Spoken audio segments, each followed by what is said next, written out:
Okay, so what we have here is the bike that Honda never dared to build, the Trail 90 with a 110cc engine in it. So I had a Trail 110. I've still got a Trail 110. I've got a couple of them actually.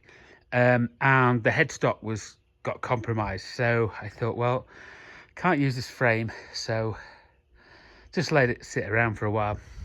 And then this pair of Trail 90s popped up. This is a 71. The one there, which will get the treatment next, is a 69. So anyway, these popped up for like $1,500 or so on Craigslist. That's what I ended up paying her thereabouts.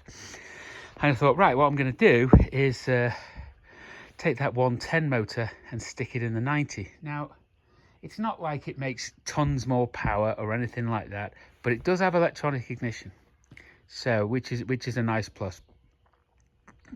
Also has a bigger carb. So anyway, I embarked upon that project, and when I started looking on Thinterweb, there wasn't actually not a knowledge of anybody doing this. And you know, every time you like Google like CT110 or CT90 110 engine swap or anything like that, you just came up with all these Lifan motors and stuff like that.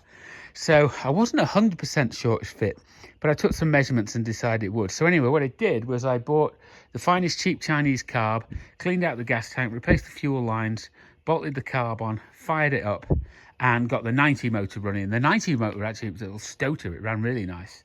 So I'll be selling that on eBay. So then one morning I woke up and stripped down the 110. Again, all the parts are going to go on eBay, and then I dropped the motor out of this and started doing the conversion. So a couple of elements to it really, but let's see. Let me talk how I did this. So what I did was I put the motor in, and the motor fitted. The motor mounts lined up, but with the bolts in, the motor kind of moved from side to side a little bit, probably about an inch at this end. So what I did was just positioned the motor in the correct place to get the chain aligned, so I just kind of pulled it this way and then locked up the two mounting bolts, and it was in. So you know, the motor just dropped straight in. What was odd, when I put the chain on, and I didn't look at the chain before this chain is absolutely knackered, by the way, but I didn't look at the chain or the condition of the chain when I took it off. And I actually had to grind off a couple of links. So I can't believe that the sprocket position on the 110 motor is different than that of the 90. It's more like me just not paying attention. Anyway, so and these have got titles as well. These have got titles. So from the so what I did was started transplanting parts across. I had a spare the auxiliary gas tank. So I got the auxiliary gas tank off the 110 and put that in. I actually registered this for Colorado as well, so I've got a 5-year plate on it, and it cost me $140 to register it and get the title work done, which I thought was all right, and it cost me like $9 to insure or something stupid like that. So I cleaned it all up, but yeah, I got the engine in, and then I had to go and figure out the CDI. So I got the I found a wiring diagram online, and then I got the CDI box, and I got the CDI box out of the 110. And I just followed all the wires, and it's really simple actually. There was 2 black and white wires from the CDI box that go into the my neighbour's waving, that go into the alternator, into one pole of the alternator. They join together and go in the alternator. And then there's 2 for the pickups, and then there's 1 for the kill switch, 1 for a ground, and 1 that goes to can't remember now. Anyway, but it wasn't hard. So essentially I just hooked up the 2 pickups, hooked up the 2 to the alternator, put a ground on it. 1 was for the kill switch. What was the other one? I know. Anyway, I didn't use the kill switch one. And however it's wired in, this thing is alive all the time. So I've actually got a 6-volt relay coming, and I'm going to put the other one goes to the coil, of course. Yeah, to the coil. So I am going to put a 6-volt relay on the switch live of this, and then have it turn the coil on and off. So yeah, so I put the motor in, used the original 110 car, which I cleaned up, and the jetting on this at 5,000 feet is 68 main jet, and the needle clip is on the second from the bottom, so it's in the second highest position. The needle's up and it runs pretty damn nice. So I do have a smaller main jet coming.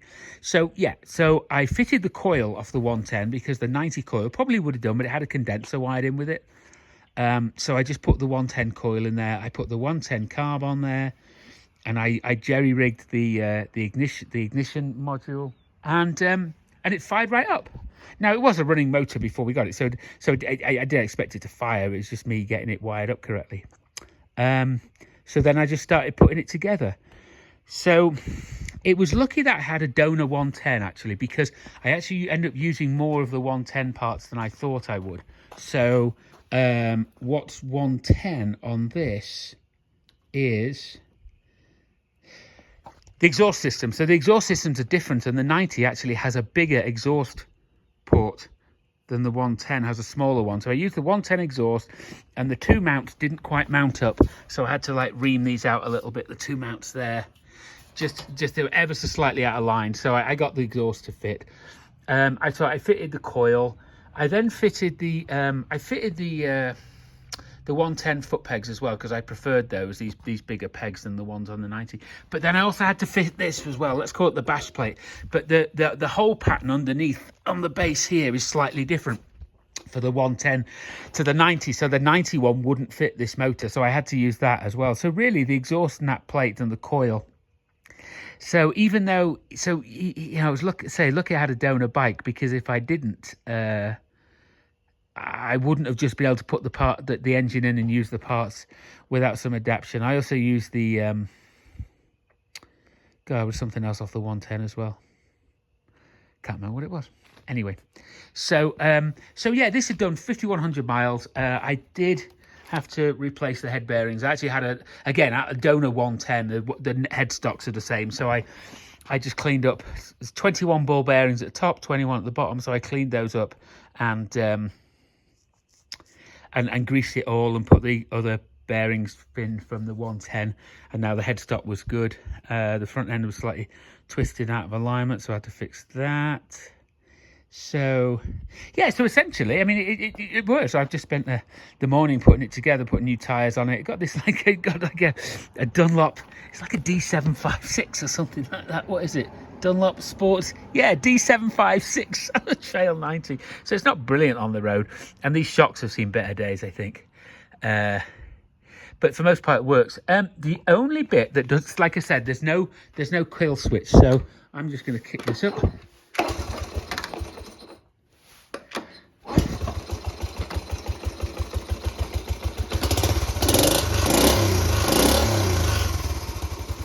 There's something inside the headlight vibrating. So I'm not sure what it was, and the speedo's a bit generous, because according to this, it did 55, and I think the speedo's about 10 miles an hour out. So it does run beautifully, and I will do that. Oh, this is the kill switch.